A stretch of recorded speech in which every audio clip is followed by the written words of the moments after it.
Today in pre-cal we learned about how to use the standard form of a circle given its equation, given its endpoints, its radius, any of that stuff. How are we going to get the standard form of it? So circles is our lesson today. We're going to start with the definition of standard form of a circle, and that is the point xy lies on the circle HK, being the center,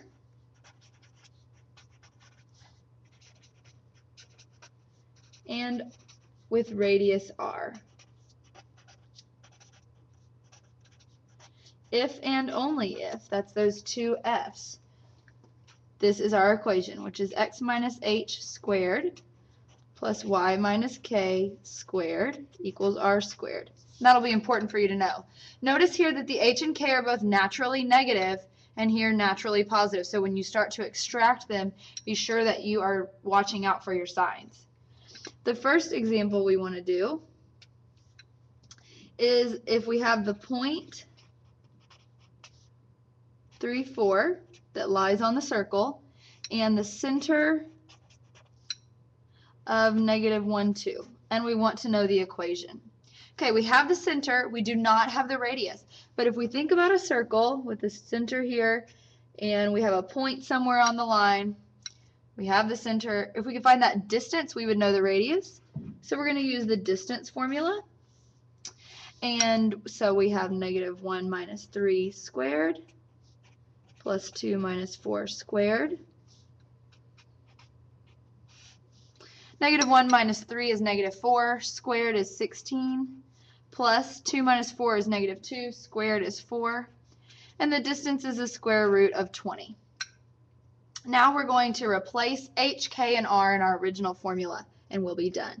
So we have x minus, and our h is this -1, which becomes positive, plus y minus k, which is 2 squared, equals, and then we have our radius, which is the square root of 20. If we square the square root of 20, we get just 20.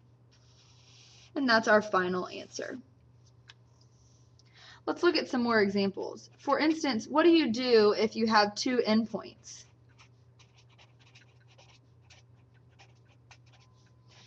For instance, -4, -1, and 4, 1.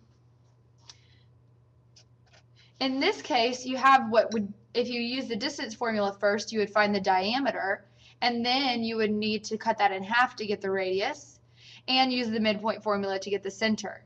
I'm going to go the other route and start here and find the midpoint and get the center first, and then find the radius. So if I use the midpoint formula,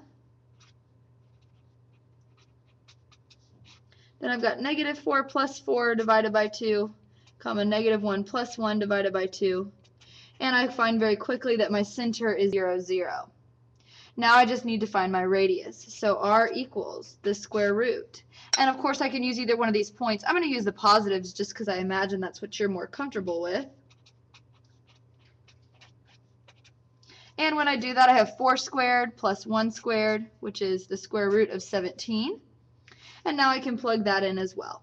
I have x minus h, which is 0, squared, plus y minus k, which is 0 squared, equals the square root of 17 squared. And if I rewrite that, you should notice that the zeros will really just go away because subtracting 0 doesn't change anything. And so I have x squared plus y squared equals 17 as the equation of my circle.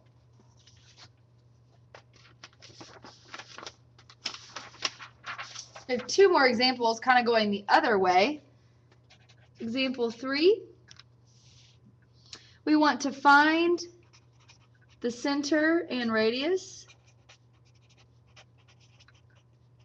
and sketch.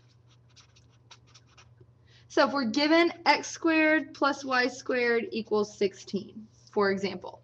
Notice there are no parentheses. That should clue me in pretty quickly that my center is at 0, 0.